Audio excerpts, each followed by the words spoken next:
Stop for a moment, take a breath, ask yourself something no one ever asked you before, something that might burn a little to hear. Do you ever feel that your kindness is costing you your peace? That your goodness is the very reason you keep getting hurt? That being the one who always does the right thing keeps leaving you with nothing? If you've ever wondered why people you helped turned their backs on you, why those you lifted up left you behind, why doing good sometimes feels like punishment, then this isn't just a video. It's a mirror.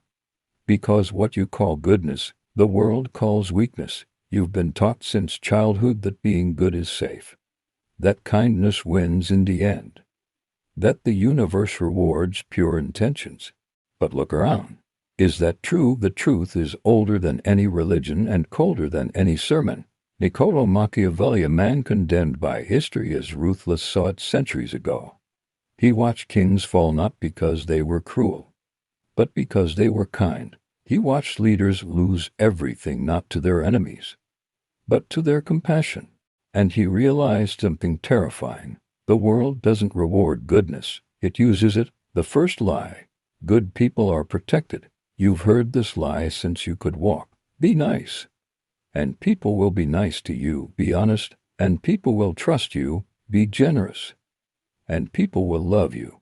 But if that's true, why are the kindest people always exhausted? Why do you give your best and get the bare minimum in return? Why do you keep forgiving people who wouldn't hesitate to replace you the moment you stop giving? Because society has trained you to play a role: the helper, the savior, the peacemaker. And every time you play it, the world applauds, until you stop performing. Machiavelli called it the performance of virtue. He said, everyone sees what you appear to be, few experience what you truly are. In other words, the world doesn't care if you're good. It only cares that you look good. The moment your goodness stops serving others, it becomes invisible. That's why the same people who called you an angel yesterday call you selfish today. That's why your sacrifices are forgotten the moment you say no. You see, your goodness has been weaponized against you. Every yes you gave taught people you could be used. Every time you stayed silent, you trained them to ignore your voice. Every time you helped without boundaries, you told the world that your time, energy, and sanity had no price. That's not goodness. That's emotional slavery dressed as virtue. The hidden cost of being good. You think you're loved for your kindness, but you're tolerated for your usefulness. The moment you stop being useful, the applause dies. Look back at your life, every friendship, every relationship, every job. How many times did you keep giving, thinking it would buy loyalty, respect, or love? And how many times did it buy silence instead? Goodness, when blind, burns you from the inside out. You think you're lighting up the world, but you're really setting yourself on fire to keep others warm. This is the shocking cost of goodness. It drains you quietly. It breaks you beautifully. And it disguises itself as virtue so you never notice you're dying of it. Machiavelli saw this in princes, in merchants, in common men.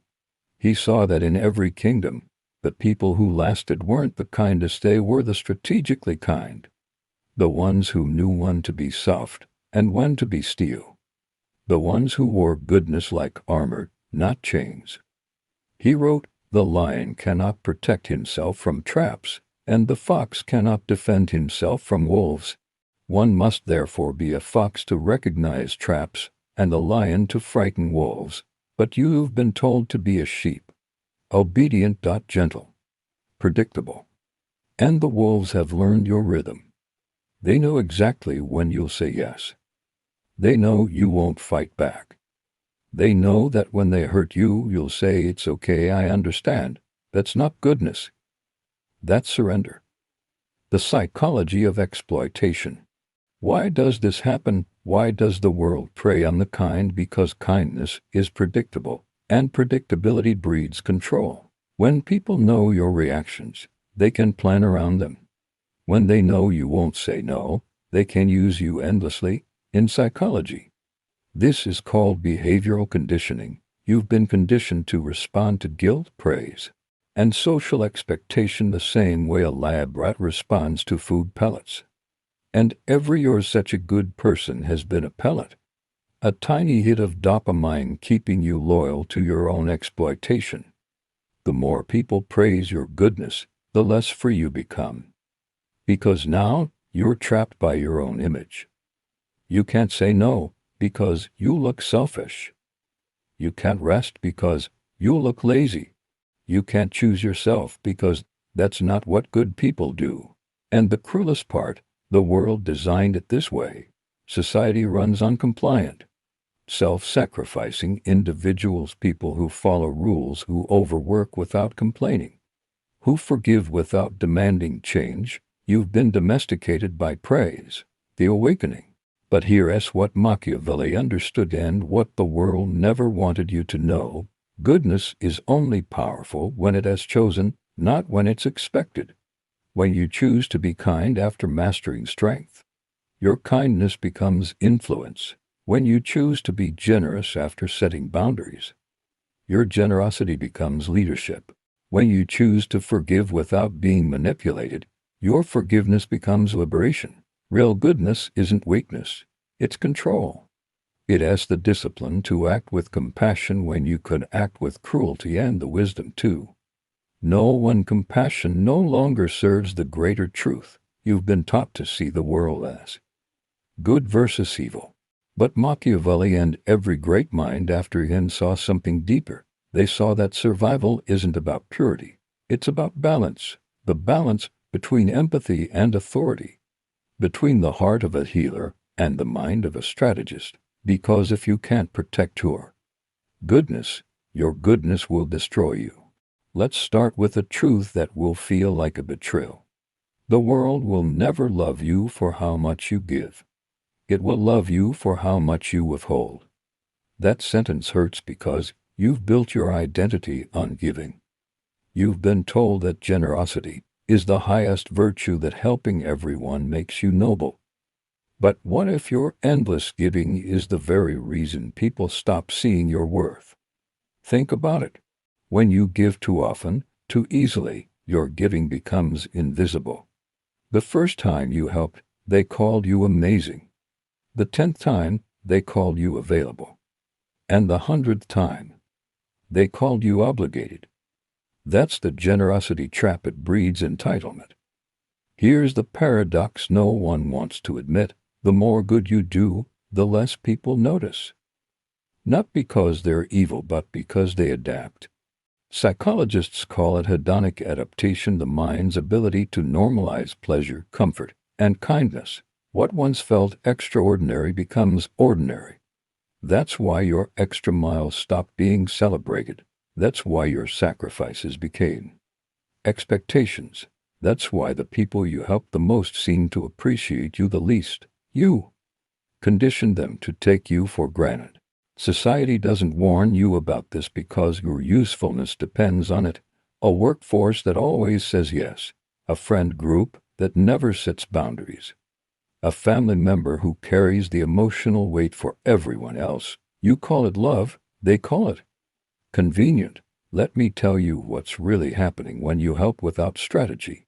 Every time you say yes, your subconscious brain links approval with self-worth.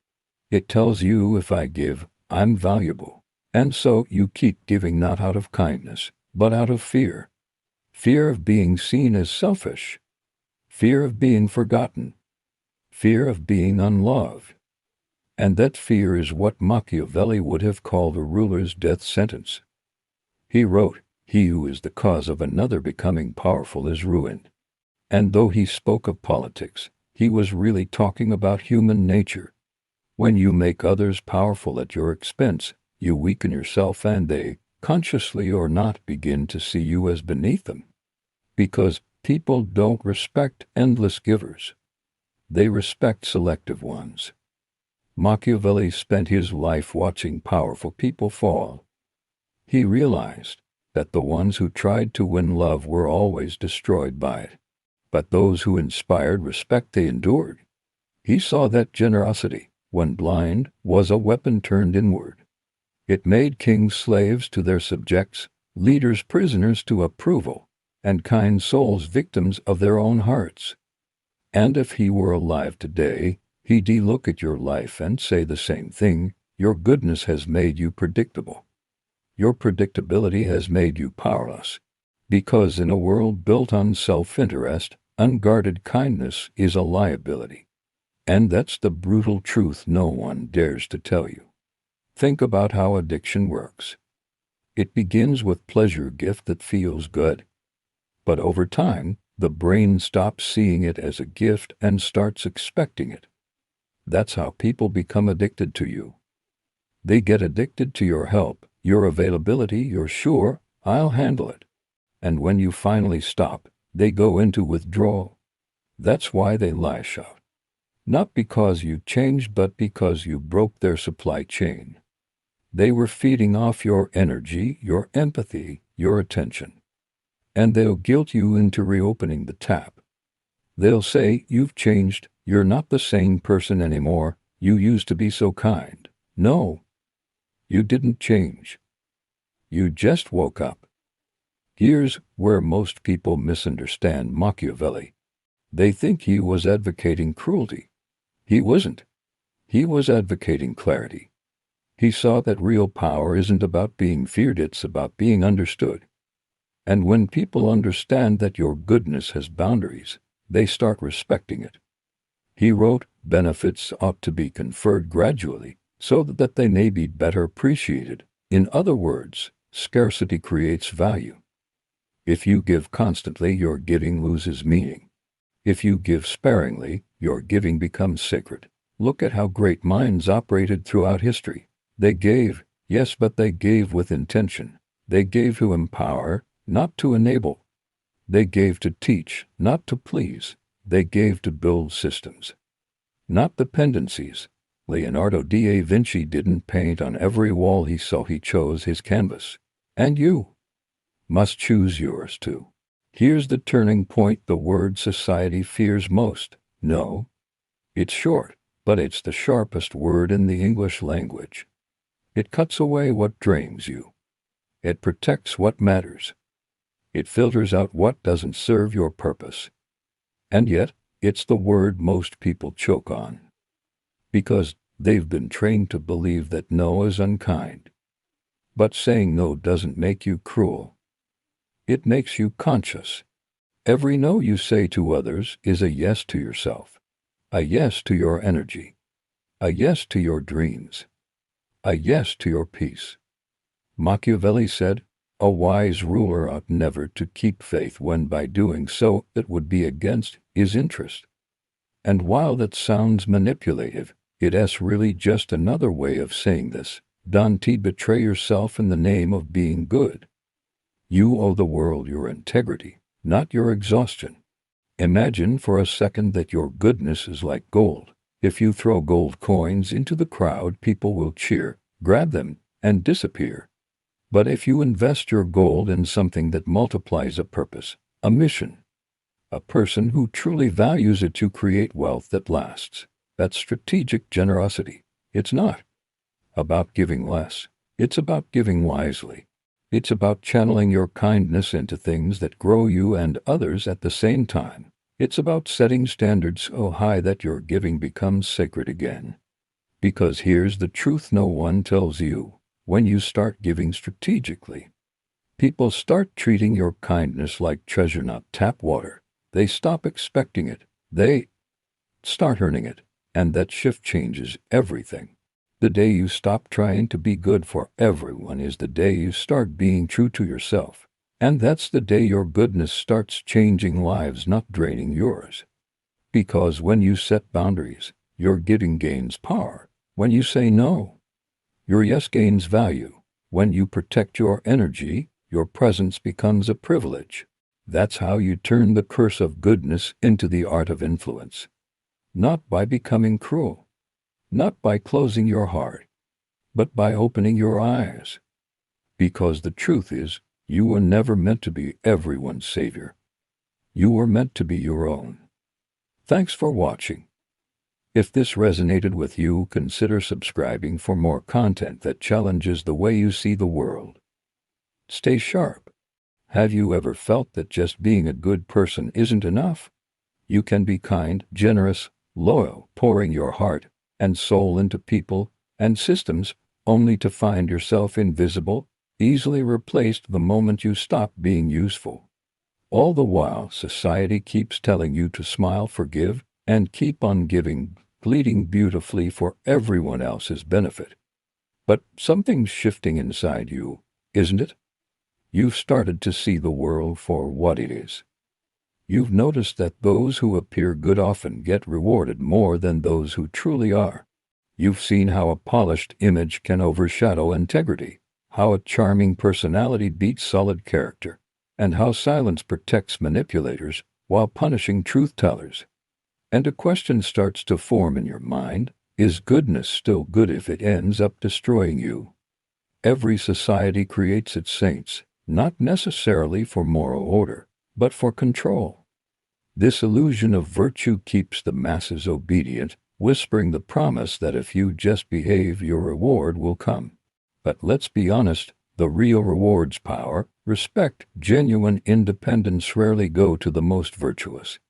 They go to those who understand how virtue is perceived. Niccolò Machiavelli understood this perfectly. He wrote that a leader must appear merciful, faithful, humane, and sincere, but must be ready to act in the complete opposite way when circumstances demand it. This wasn't a lesson in hypocrisy, it was a lesson in survival. In a world that worships image, even truth needs to wear a costume. And that's the piece of the puzzle you've been missing. You've been showing up authentically in a world that rewards performers. You've been real in a marketplace of masks. What's the result? People mistake your humility for weakness. They see your patience as passivity. They interpret your silence as ignorance. You've been playing a complex game of chess as if it were a simple game of checkers, revealing all your moves before the game has even begun. Here's the secret no one ever tells you: power isn't about dominating others. It's about directing outcomes. And that direction is guided entirely by perception. The way people see you determines exactly how they will treat you. If you don't take control of that perception, you can be sure someone else will, and it will almost always be to their own advantage. Think about it. You've seen this play out time and time again. At work, the person who talks the most about getting results gets more praise than the person who is quietly producing them. In your friendships, the person who pretends to care often gets more attention than the one who genuinely does. In love, the person who cultivates an air of mystery seems far more valuable than the one who offers complete transparency. It's not fair, but it is reality. And real wisdom begins the moment you stop fighting reality and start using it to your advantage.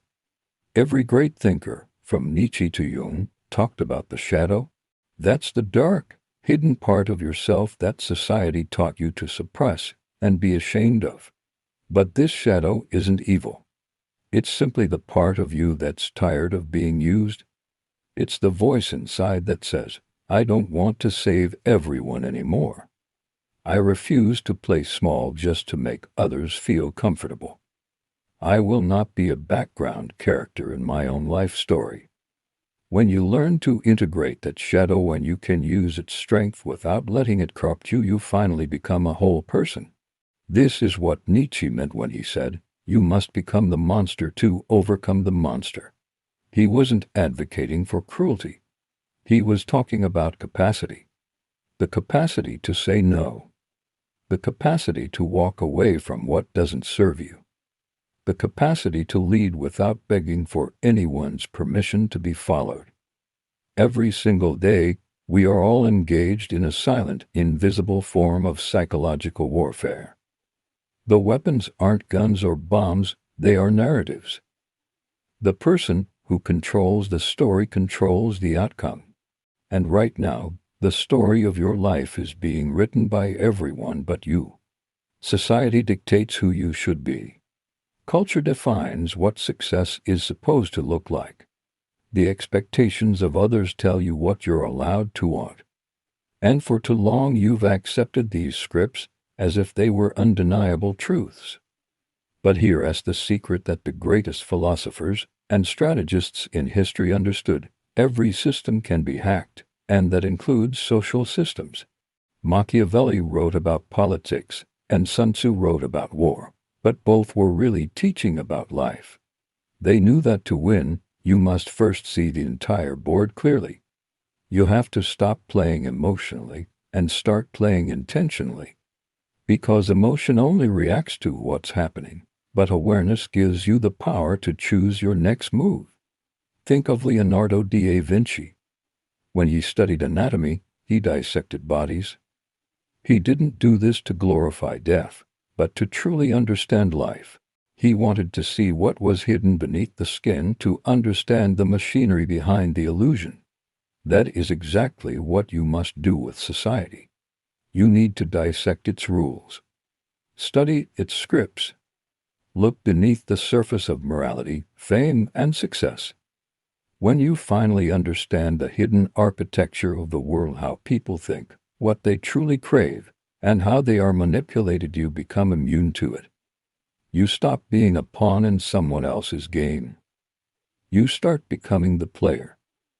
Now, here's the interesting twist in all of this. True power doesn't destroy your goodness, it refines it. When you awaken to how the world really operates, your kindness becomes a conscious choice. Your empathy becomes selective. Your silence transforms into a powerful strategy. You no longer help people just to be loved. You help because it aligns with your own vision. You no longer give just to be seen. You give because you choose to, not because you feel you have to. That is real virtue. It's not a naive, childish goodness, but a wise, strategic goodness. The kind that can actually change lives without you having to sacrifice your own in the process. Remember, blind kindness is just another word for servitude. But strategic kindness, that's leadership. Here is the final truth that most people will never grasp: you were never meant to fit neatly into society as system. You were meant to see through it. The system needs good people to keep it running, obedient, hopeful, and always forgiving. But the very few who see through the illusion don't get trapped by it. They learn how to navigate it, how to bend its rules, and ultimately, how to rise above it. And once you see the game, you can never unsee it. You start to notice who really controls the outcomes in any situation. You recognize manipulation before it even has a chance to take hold. You stop chasing validation from others because you understand that influence flows to those who control perception, not to those who beg for attention. That is the moment your life changes. Not slowly, but instantly. Because the moment you stop trying to prove your goodness to the world, you start living your truth. And that truth makes you magnetic. It makes you untouchable. It makes you free. Let's end where we began, with the widely misunderstood Machiavelli. People have called him evil for centuries because he dared to tell the truth about power. But if you read his work carefully, you'll discover something surprising. He wasn't teaching corruption, he was teaching awareness. He wanted you to see how power truly works so that you could protect yourself from it. And now, you know what he knew. Goodness without wisdom is just fragility. Virtue without boundaries is a form of slavery. Purity without awareness makes you pry. You don't need to abandon your goodness. You just need to elevate it. Be kind, but be unreadable. Be helpful, but never be predictable. Be honest, but always be strategic. Be the light, but always carry your shadow. Because the world doesn't belong to those who just wish to be good.